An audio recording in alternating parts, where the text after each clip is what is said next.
Hello!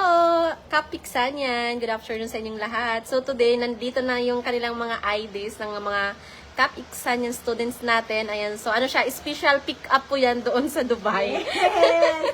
Ayan! Special Magandang pick-up. araw, good day, and happy to see you again. Welcome back to me. Welcome back to you! Ayan, welcome back to me. Ayan, so sa mga nag-request ng ID for second batch, nandito na po siya. So, maaari nyo nang puntahan dito sa office natin para kuhanin. Siyempre, meron ditong meron ditong sa sa Saudi ang may-ari. Kaya makipag-coordinate na lang kayo sa inyong coordinator, si Miss Sherry, kung paano nyo ito, paano magpadala sa inyo, no? Ayan. So, sa mga nandito sa pwede ba natin Oo. Ayan, nandito sa sa Kuwait, ayan. Basahin na lang natin ang pangalan para nila, no? Kung sino-sino sila. Kay Per Jeromo, ayan, nandito na yung ID mo. Congratulations! Ayan. And then kay Hazel Runsamia, nandito na. Ang ganda talaga.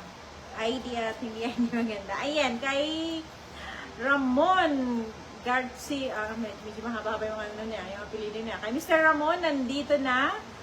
Garcia Torina.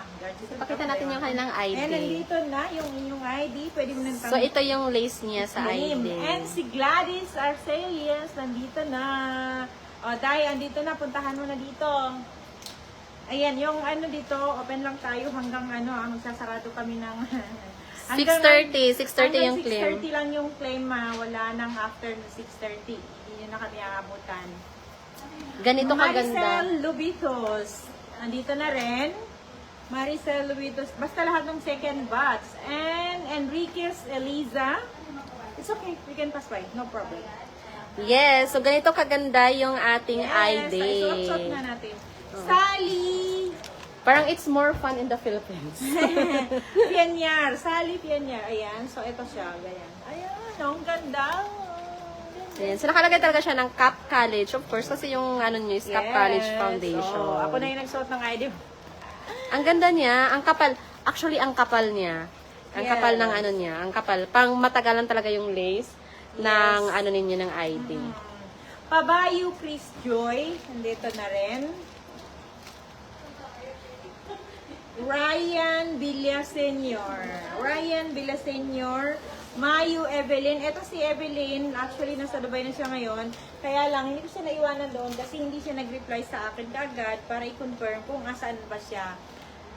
City Heria Laban, nandito na. And Mary Ann Clerigo, nandito na rin. Rikinto Catherine. Aguilar Elan, Saudi ito. Jaysa Villarde, nandito na rin. Asmada, Saudi ito. Asmada Merhama. And Hanipa Batungkoy. Nabasa ko na ito kanina, na ulit lang. Yes, ayan. So may second batch. Congratulations! Yan, so ito yung second batch natin. So para sa third batch, siyempre yung mga estudyante natin gusto rin nila magkaroon. Yes. Sino ba naman hindi?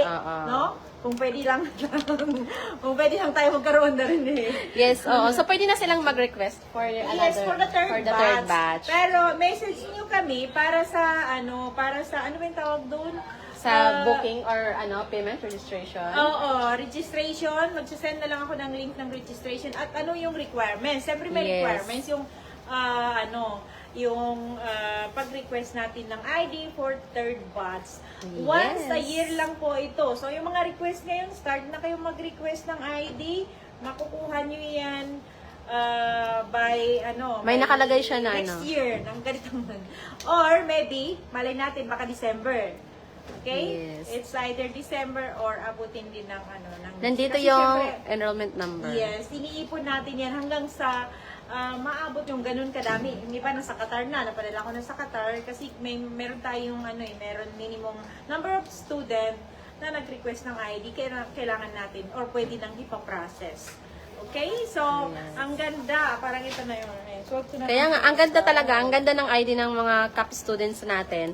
So, yun, para naman sa mga kababayan natin na nandito sa Kuwait or nandito sa Middle East ko, no, kung matagal nyo na gustong makapagtapos ng pag-aaral, huwag nyo na hintayin yung bukas. So, ito na yung pagkakataon ninyo na magkaroon kayo ng kolehiyo diploma or college diploma, which is, yun talaga yung kakailanganin natin once tayo is, halimbawa, gusto natin ng promotions, gusto natin na mag-change ng trabaho, gusto natin na magtrabaho sa office, or kaya ay kung gusto natin umuwi na sa Pilipinas para mag-for good, alam naman talaga natin na napakataas ng qualification. Either ikaw mag-apply lang ng cashier doon, hinahanapan ka ng bachelor's degree diploma talaga. So, sa mga gusto rin na maging teacher din, no, ito yung stepping stone ninyo. Kasi pag nakapagtapos kayo ng college, pwede na kayong mag-additional units para makapag-take kayo ng board. Kasi, for sure, marami talagang mga kababayan din natin, no. Ang dami ko rin na-receive na inquiries, yung mga kababayan natin na gustong maging teacher po, no. So, ito yung stepping stone ninyo. Mag-enroll kayo ng kahit anong course ng college po, no. And then, pwede kayong mag-additional units para makapag-take kayo ng board. Kasi yung available lang namin dito is yung base BA, Marketing Management, Operation Management, Financial Management, Business Economics, ayan, so EB Psychology, EB IT, EB Language Studies. Yun lang yung mga available courses natin, base BA and EB Major. So, wala pa tayong base ed ngayon.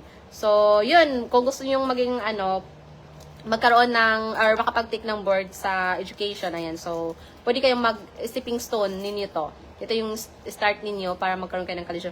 Ano yan? Yes! Nagsusot na ako dito para maano din sila. Actually, yung ID na yan, pick up natin yan sa Dubai. All the way from Philippines, dala ng representative ng CAP College sa Pilipinas, dinala nila sa Dubai. Kasi, di nga ba, graduation ceremony nung May 31. 31, yes. Ayan, so siyempre, may mga student na hindi naka-join dahil hindi na rin sila naka-leave sa sa company dahil unang paalam niyo yung May 17, and then dahil na rin sa mga ibang pangyayari na rin, hindi na sila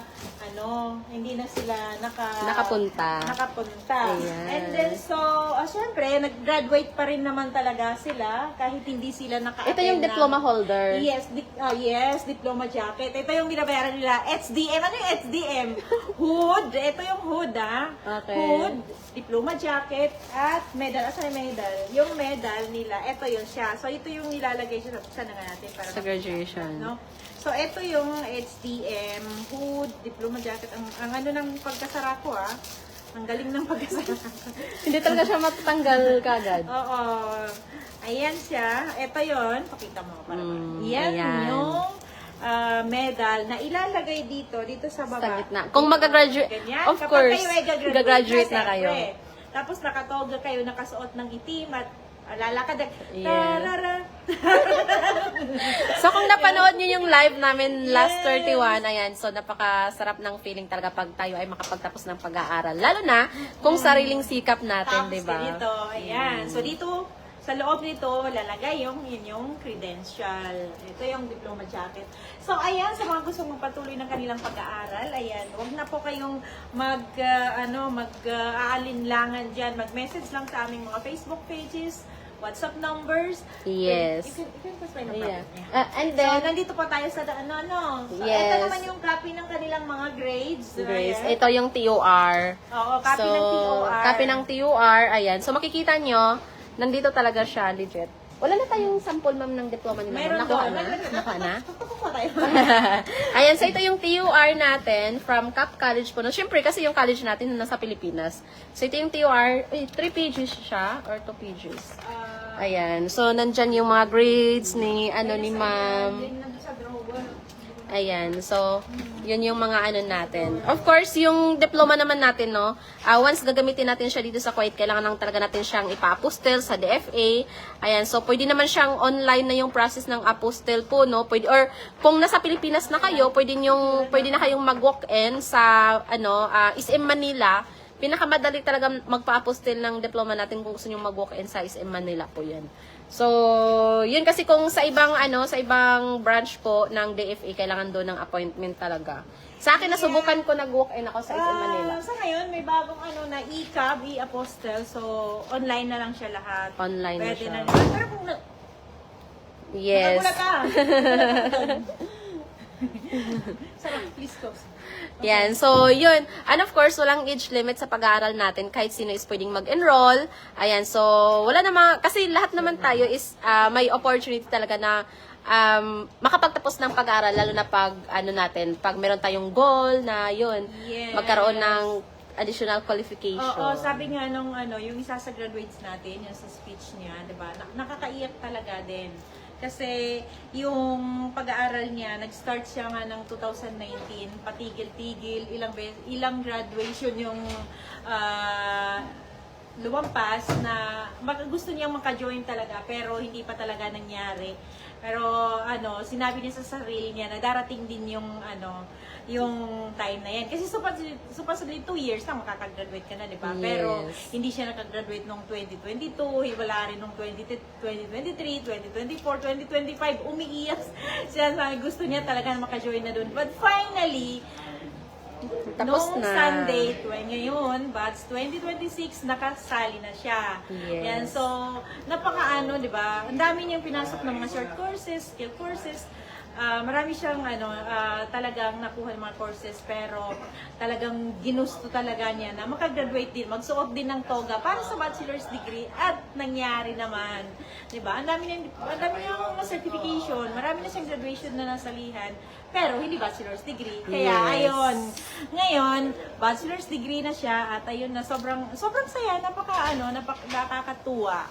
Yan, mapapanood nyo yan sa live kung i-review nyo yung mga live na yan. Hindi nyo pa napanood. So, thank you so much. Yan, pumunta na lang kayo dito, yung mga student natin. I-claim nyo dito yung mga ID. At yung mga graduate student natin, this coming Friday, invited po kayo para kunin dito. And invited kayo ni sir na magkaroon tayo ng lunch dito sa ICSA 1 to 2 p.m. So, mag-send na lang ako ng message sa inyo. Thank you so See much. you all. And see you all. Yes, of course, sa mga gusto din na makapagtapos ng kolehiyo, magkaroon ng college diploma, mag-message na kayo ngayon sa aming WhatsApp number +96599302850 para ma-assist namin ang inyong inquiries po, no, yung mga katanungan ninyo. Of course, marami kayong mga katanungan na nasa isip ninyo. Ayan, so this is your moment, this is your time. Magtanong na kayo at magtapos ng kolehiyo habang nandito sa Middle East.